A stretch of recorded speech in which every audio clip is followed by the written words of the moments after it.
शिवसेनेच्या वादग्रस्त मंत्री आणि आमदारांना एकनाथ शिंदेंनी कानपिचक्या दिल्या। गेल्या काही दिवसांपासून अनेक गोष्टी घडल्या, त्यामुळे तुमचे आमदार काय करतात असे प्रश्न मला विचारले जातात असं उपमुख्यमंत्री एकनाथ शिंदेंनी सांगितलं।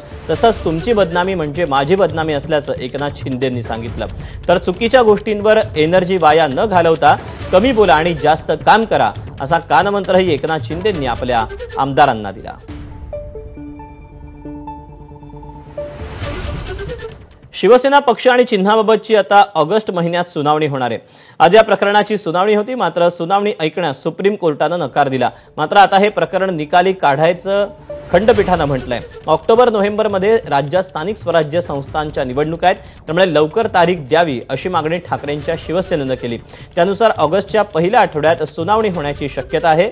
ऑगस्टमध्ये सुनावणी झाल्यास सप्टेंबर-ऑक्टोबरमध्ये या प्रकरणाचा निकाल लागेल अशी शक्यता आहे। आज सुप्रीम कोर्टाने केलेल्या विधानामुळे ठाकरेंच्या शिवसेनेला दिलासा मिळाल्याचं म्हटलं जात आहे।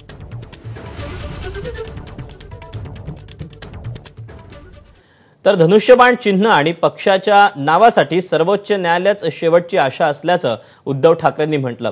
तर चिन्ह पक्षाचं नाव दुसऱ्याला द्यायचा अधिकार निवडणूक आयोगाचा नाही असं मतही त्यांनी व्यक्त केलं। पाहूया। ऑगस्टमध्ये निकाल देणार असतील तर नक्कीच एक समाधानकारक गोष्ट आहे आणि शेवटची एक आशा आमची सर्वोच्च न्यायालयाच आहे, जिथे या चोरीच्या प्रकरणाचा न्यायनिवाडा होईल।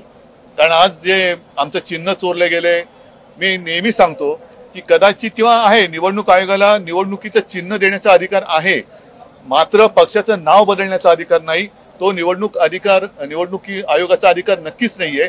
कोणाचं नाव उचलून दुसऱ्याला द्यायचं हा निवडणूक आयोगाचा अधिकार नाहीच आहे, असूच शकत नाही आणि तो आम्ही मान्य करत नाही।